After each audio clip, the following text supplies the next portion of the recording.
Good morning, dear students and my guys, friends. आप सब कैसे हो? आप सबको राजेश कल्याणा की ओर से सुप्रभात, नमस्कार। तो आज हम शुरू करने जा रहे हैं अपना पार्ट नंबर 12 और इसमें पार्ट नंबर जो 12 है हमारा चल रहा है मेंडलीफ की आवर्त सारणी। और मेंडलीफ की आवर्त सारणी के अंदर अपने जो आज मुख्य टॉपिक होंगे संयोजकता है,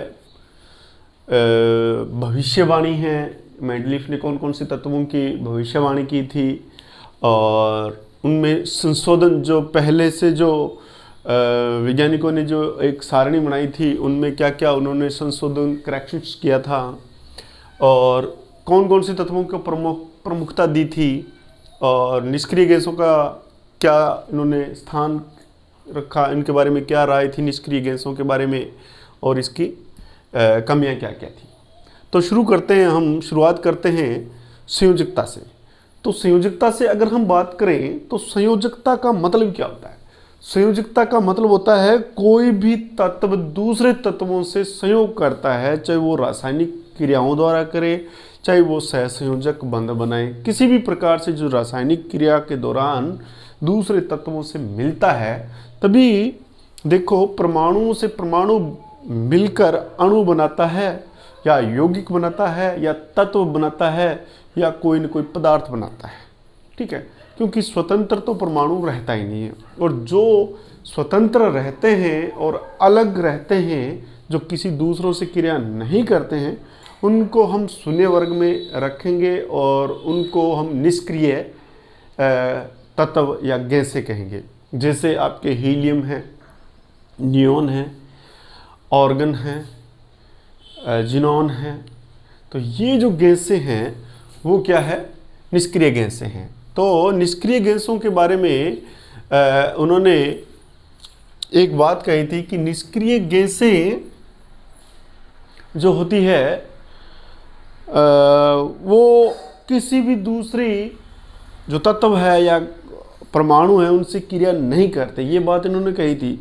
और उन्होंने ये भी कहा कि उनके लिए हालांकि उस समय तक निष्क्रिय गैसों का जो है खोज नहीं हुई थी, फिर भी इन्होंने निष्क्रिय गैसों को क्या है एक जगह छोड़ दी और उनके लिए तो निष्क्रिय गैसों की लिए जो आवर्त सारणी में चेंज करना था उसकी कोई ज़रूरत नहीं पड़ी, कोई संशोधन करने की ज़रूरत नहीं पड़ी। निष्क्रिय गैसों को एज इट इज़ बगैर बिगाड़े ही आवर्त सारणी को बगैर बिगाड़े या वापस बनाने के अपेक्षा अलग रख दिया गया। तो इन्होंने ये बात बहुत महत्वपूर्ण बताई। अब हम बात करते हैं संयोजकता के बारे में। तो संयोजकता बैलेंसी, इंग्लिश में इसको बैलेंसी कहते हैं। कोई भी तत्व दूसरे तत्वों जैसे हाइड्रोजन है वह ऑक्सीजन है, यहाँ पे मैं H को हाइड्रोजन बोलूँगा और O को ऑक्सीजन बोलूँगा। हाइड्रोजन है या ऑक्सीजन है या सल्फर है या दूसरे तत्वों से कितनी संख्या में जुड़ता है, कितनी संख्या में जुड़ता है, वो क्या कहलाती है? तत्व की संयोजकता कहलाती है। और संयोजकता किस पे निर्भर कर रही है प्यारे बच्चों? संयोजकता कर रही है तत्व की स्थिति पर। तत्व कहाँ पर है? देखो ये तत्व हाइड्रोजन तत्व कहाँ पर है? पहले समूह में, और इसकी संयोजकता क्या होगी? इन सब की, ये पहले समूह में जितने भी है hydrogen, lithium, sodium, potassium, rubidium, caesium, इनकी संयोजकता +1 होगी। ठीक है, और +1 का मतलब ये एक एक इलेक्ट्रॉन दे सकते हैं। इनके बाहरी जो है संयोजी कोष में एक एक इलेक्ट्रॉन विद्यमान है और ये बंध बनाने के लिए, सहसंयोजी बंध बनाने के लिए अपना एक जो इलेक्ट्रॉन है वो दूसरे परमाणु को दे सकता है, इसलिए इनकी संयोजकता 1। अब आगे चलते हैं। सेकंड समूह में जितने भी है इसकी 1 है, इसकी क्या हो जाएगी? जो बेरिलियम है, मैग्नीशियम है, कैल्शियम, स्ट्रांसियम, बेरियम, इन सब की क्या हो जाएगी? इनकी +2 होगी। उसी प्रकार से आपके तीसरे में जो बोरॉन है, एल्यूमिनियम है, इनकी कितनी हो जाएगी? +3 संयोजकता हो जाएगी। ये कार्बन वाला जो है, कार्बन, सिलिकॉन, जर्मेनियम, ये टिन और ये लेड, इनकी संयोजकता कितनी हो जाएगी? 4 हो जाएगी, +4 की इसकी संयोजकता है। तो इसकी 3 लिख देता हूं मैं यहाँ पे, और इसकी +4 संयोजकता होती है। अब देखिए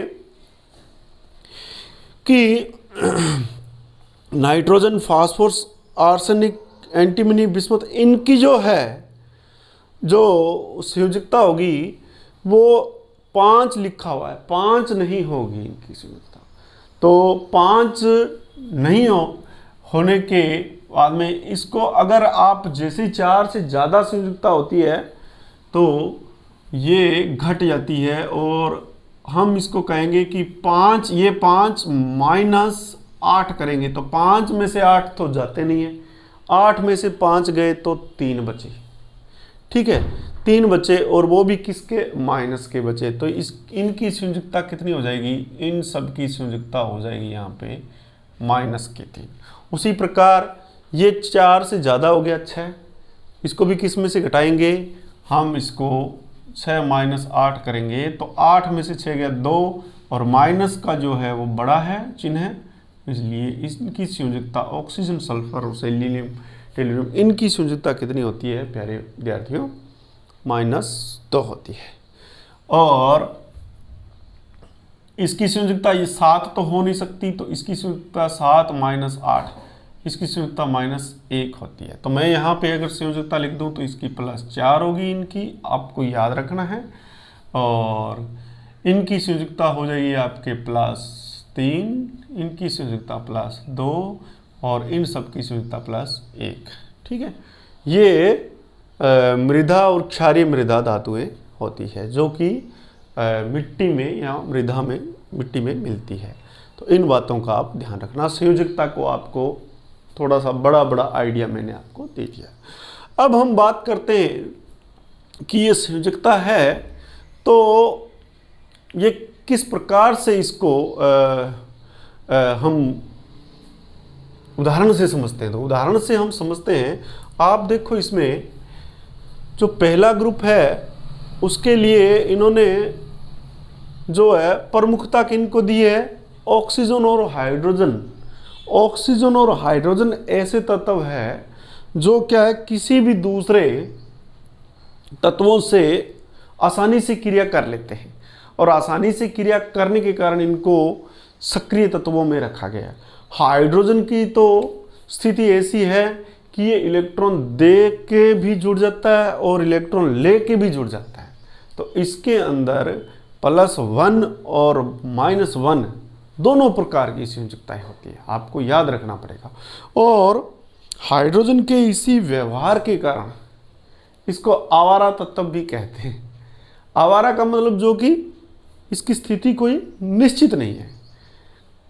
इसको कई वैज्ञानिक इसको पहले समूह में भी मानते हैं, कई इनके गुणों को 7वें समूह के अंतर्गत भी मानते हैं। अब पहले में इसलिए मानते हैं क्योंकि ये सोडियम, पोटेशियम या लिथियम की तरह इलेक्ट्रॉन क्या है, देता है। दूसरी बात, और 7वें में इसलिए मानते हैं कि ये fluorine, chlorine, bromine, iodine halogen तत्वों के समान इलेक्ट्रॉन लेते भी है। तो हाइड्रोजन हाइड्राइड भी बनाता है और ये धनायन की तरह भी कार्य करता है। तो ये इसकी स्थिति स्पष्ट नहीं है। तो ये बहुत बड़ी कमी थी किसकी? आपके मेंडलीफ की आवर्त सारणी की, कि इन्होंने हाइड्रोजन को कोई निश्चित स्थान नहीं दिया आवर्त सारणी में।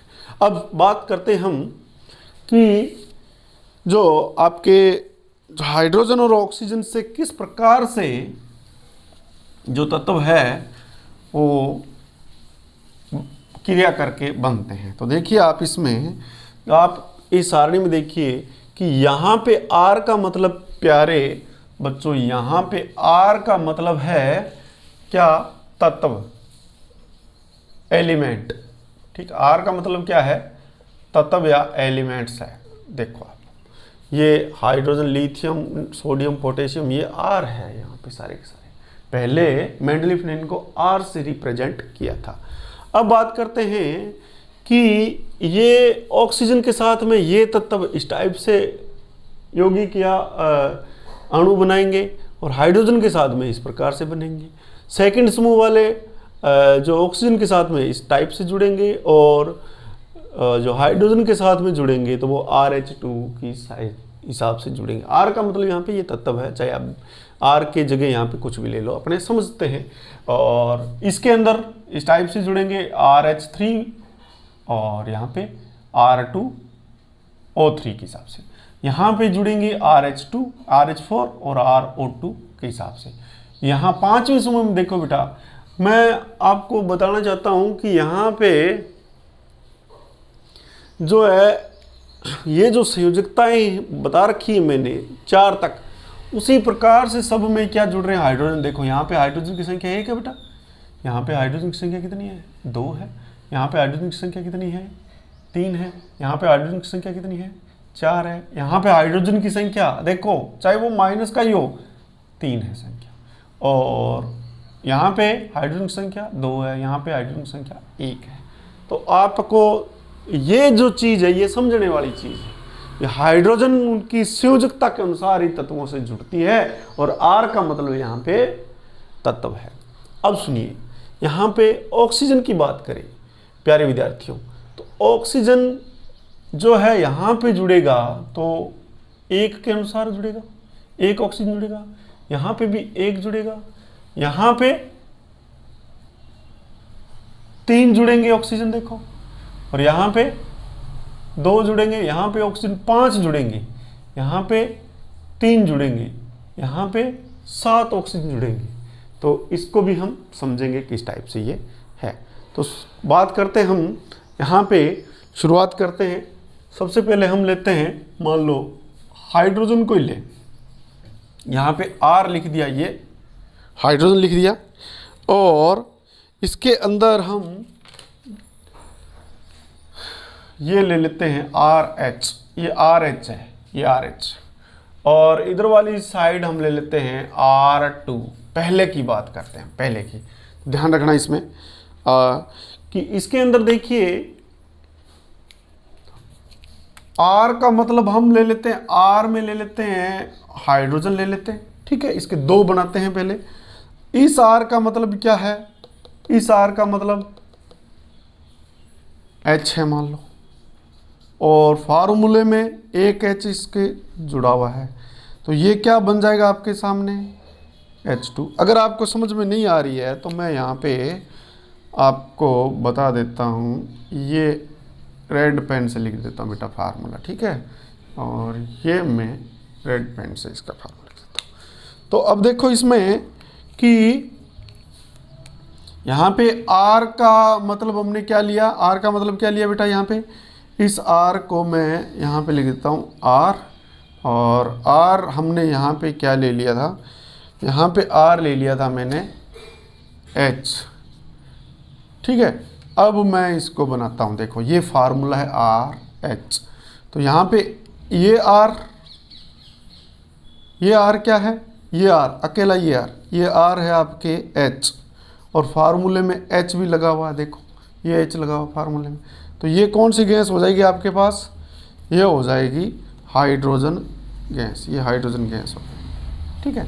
अब इधर देखो बेटा, इस R का, ये जो R है आपके बड़े वाला, इसका मतलब क्या लिखा है हमने, H लिखा है, H2, और O फार्मूले के अंदर है ही बेटा, तो ये बन गया H2O। समझ में आ रही बात आपको। तो इस प्रकार से ये देखो हाइड्रोजन गैस भी बन गई और H2O जल भी बन गया। अब हम लेते हैं इसकी जगह, मान लेते हैं लिथियम ले लेते हैं, लिथियम से ज़्यादा समझ में आएगा। तो R की जगह बेटा हमने क्या ले लिया, यहाँ पे लिथियम ले लिया। तो अब यहाँ पे देखो आप इसको कैसे बनाएंगे, इस R की जगह आपने क्या ले लिया, लिथियम, और H इस फार्मूले में है, तो ये क्या बन गया, लिथियम हाइड्राइड बन गया। यहाँ पे प्यारे विद्यार्थियों R का मतलब हमने क्या लिया, इस R का मतलब क्या लिया, एलिमेंट क्या लिया, लिथियम, और Li, और ये 2 है, ये 2 लगा दिया, ये Li2O, इस टाइप से बनेगा।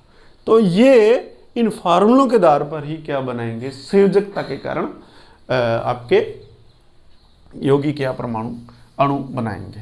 और अब हम ले लेते हैं सेकंड के अंदर ये लेते हैं, इसके अंदर हम ले लेते हैं, मान लो मैग्नीशियम लेते हैं। तो आर की जगह मैंने क्या लिख दिया यहाँ पे, मैग्नीशियम लिख दिया, आर की जगह मैग्नीशियम लिख दिया। अब हम इसको, इसका जो फार्मूला है वो कौन सा फार्मूला है वो देखते हैं कि इसमें फार्मूला अपने पास एक तो RO है और दूसरा फार्मूला है RH2। ठीक है, अब ध्यान रखना इसमें, इस R की जगह क्या लिखा मैंने, इस R की जगह मैग्नीशियम, और ये O फार्मूले के अंदर, ये तो फार्मूला है अपना, O है तो मैग्नीशियम ऑक्साइड बन गया। ये क्या बन गया, मैग्नीशियम ऑक्साइड। अब यहाँ पे R के जगह क्या है, मैग्नीशियम है, और H2, ये H2 मैग्नीशियम हाइड्राइड बन गया। इस प्रकार से आपको थोड़ा इन चीज़ों का ध्यान रखना है। अब हम लेते हैं तीसरा, मान लो एल्यूमिनियम लेते हैं। एल्यूमिनियम को हम थोड़ा सा ध्यान से देखते हैं। देखिए अब आप अगर इस टाइप से लिखो तो ज़्यादा समझ में आएगा। आप लिख लो यहाँ पे संयोजकता क्या क्या होगी, ठीक है, और यहाँ पे लिख दो आप R क्या क्या है, और यहाँ पे लिख दीजिए आप कि R2O3 क्या क्या होगा। इस टाइप से आप इसको बनाते जाए। देखो हम ले लेते हैं पहले संयोजकता 3 की बात करें, संयोजकता 3, इसकी संयोजकता कितनी हो जाएगी, +3, इसकी संयोजकता +3 हो जाएगी। और इसके अंदर हम ले लेते हैं एल्यूमिनियम, मान लो R ले लिया आपका एल्यूमिनियम। तो अब क्या बनेगा इसमें, देखो इसमें बन जाएगा आपके R एल्यूमिनियम है तो R की जगह Al2O3। ठीक है जी, ये समझ में आ गया आपको कि इसकी संयोजकता 3 है, तो हमने R की जगह एल्यूमिनियम लिखा है और O3 आ गया। इसी प्रकार हम लेते हैं संयोजकता 4 वालों को लेते हैं, इनको लेते हैं। इसके अंदर हम ले लेते हैं आपके संयोजकता कितनी हो जाएगी, 4, संयोजकता होगी 4। हम तत्व को ले लेते हैं कार्बन को, ठीक है, और कार्बन के अंदर हम अगर ये ले RH4 वाला लें या RO2 वाला लें, तो आप देखो कि इसके अंदर मैं ले लेता हूँ RH4 वाला फार्मूला, ये फार्मूला है, लेकिन तो C की जगह, R की जगह C और H4, ये बेटा मीथेन गैस हो गई। इसी प्रकार मैं ले लेता हूँ फार्मूला इसका दूसरा RO2 वाला, ये फार्मूला ले लेता हूँ। तो R की जगह क्या है बेटा, यहाँ पे ये R की जगह क्या है, CO2, इसको बोलते हैं carbon dioxide, carbon dioxide gas.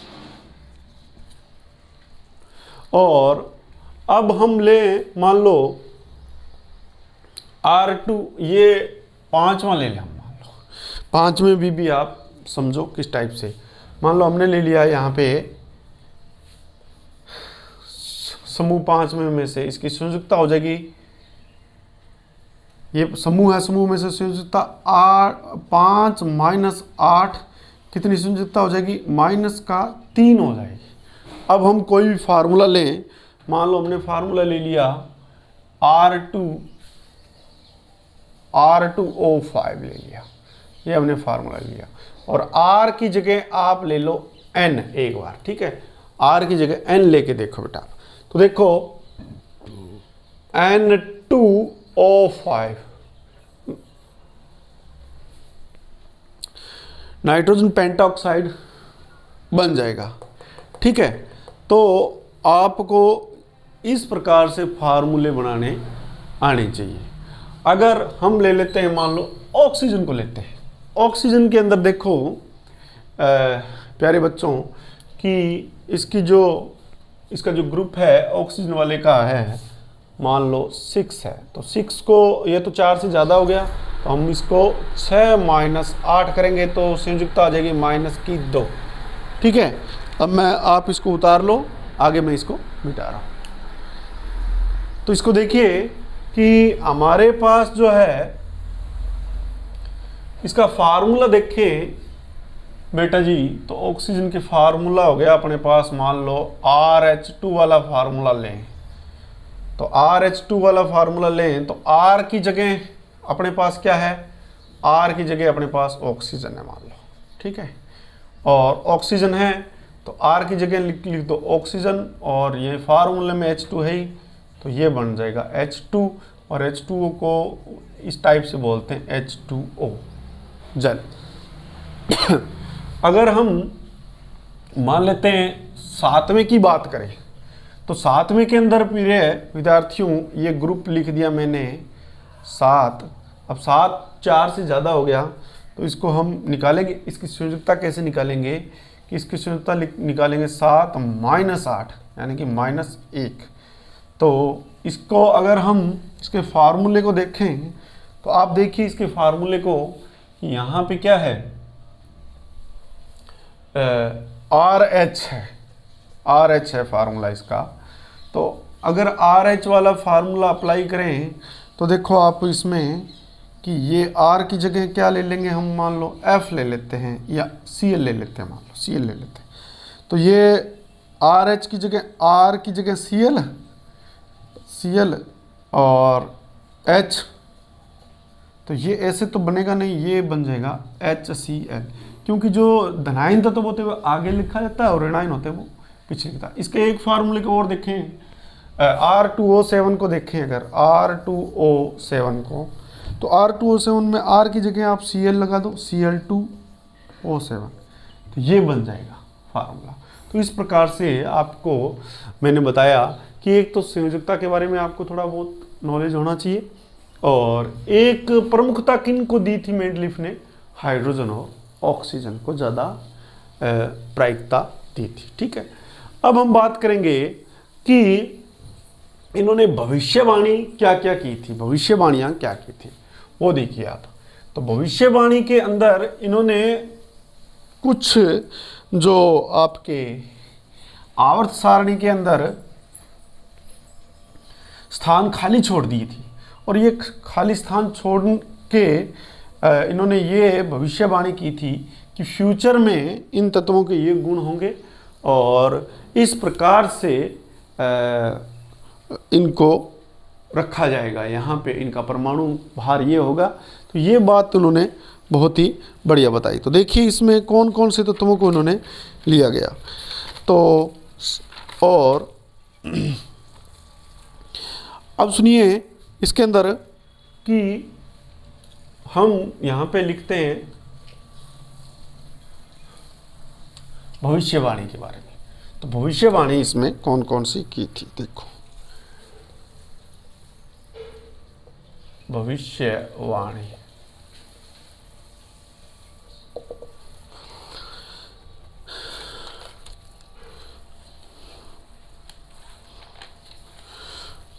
इन्होंने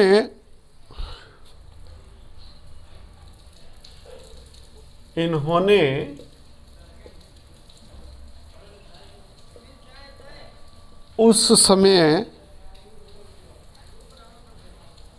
के अज्ञात तत्वों के लिए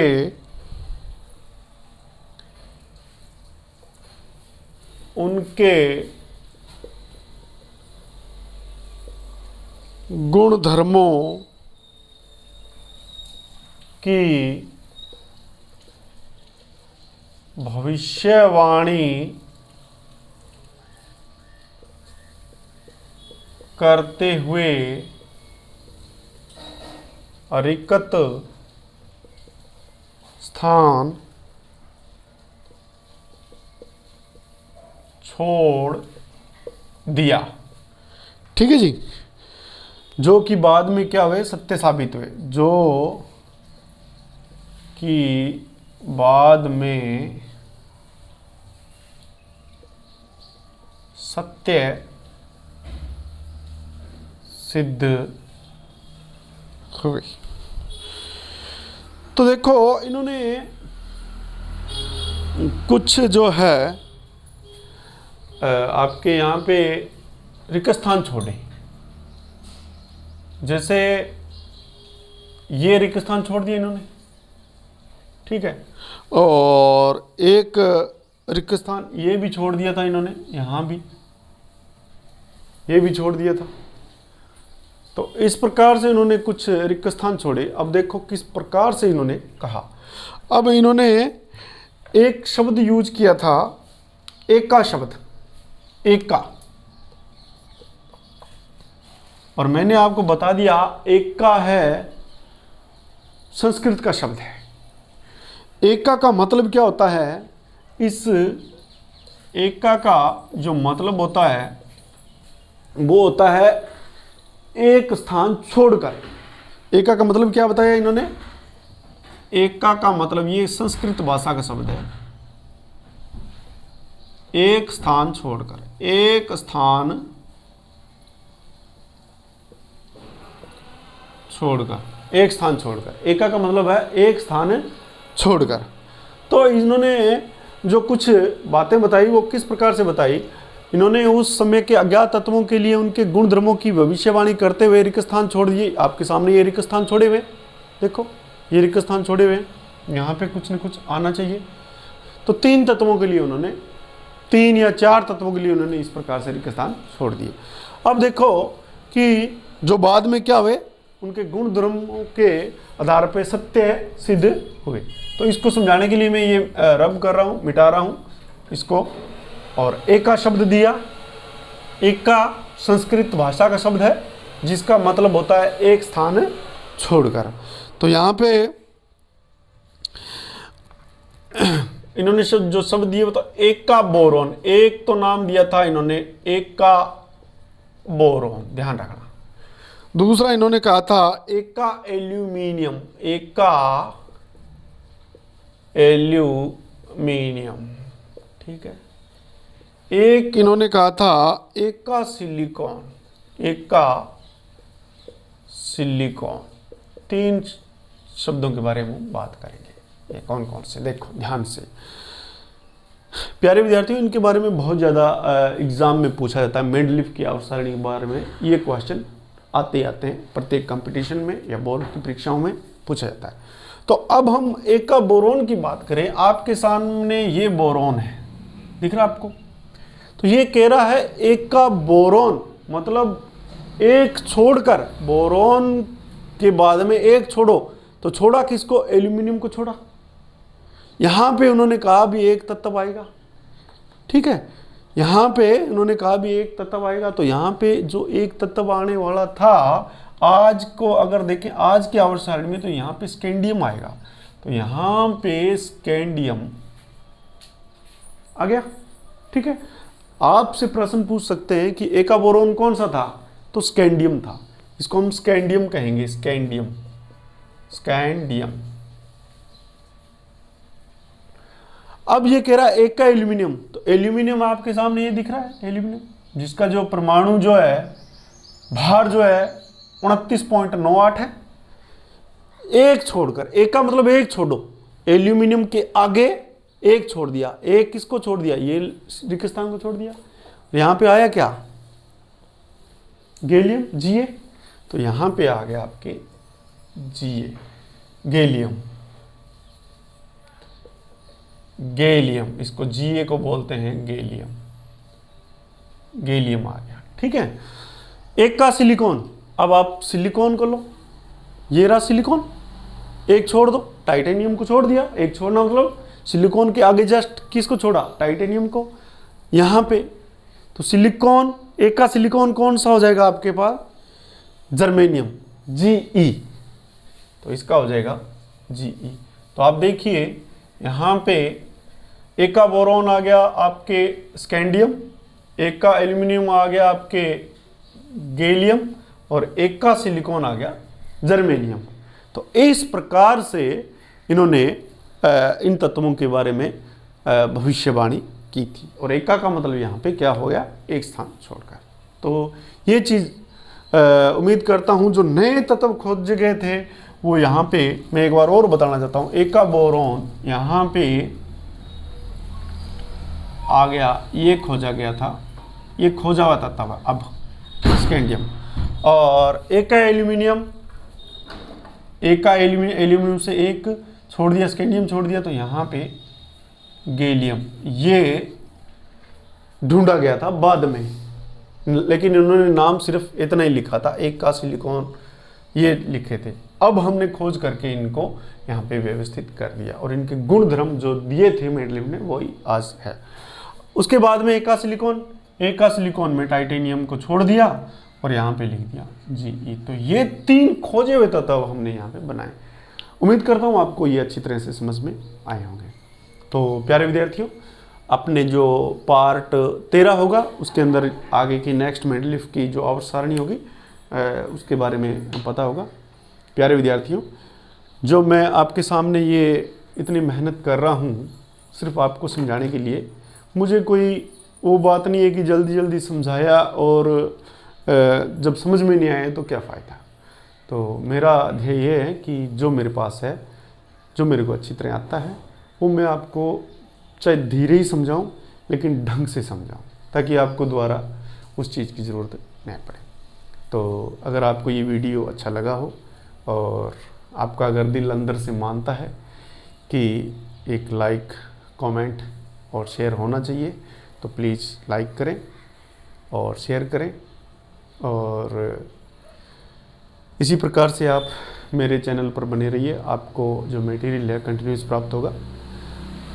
जिन प्यारे विद्यार्थियों या मित्रों ने या जो कंपटीटर मेरे साथी हैं उन्होंने मेरे चैनल पर नए हैं, वो मेरे चैनल को सब्सक्राइब कर ले, ताकि आने वाला जो वीडियो है वो आपको मिलता रहे। नोटिफिकेशन को दबाओगे और बेल आइकन को दबाने से आपके पास मेरे जितने भी वीडियो है वो आ जाएंगे। प्लेलिस्ट में भी आप इसको देख सकते हैं। तो मिलते हैं, आप से रूबरू होंगे पार्ट नंबर 13 में। तब तक के लिए मेरा निष्कल्याणा आपसे विदा लेना चाहता हूँ। जय हिंद, जय भारत, नमस्कार।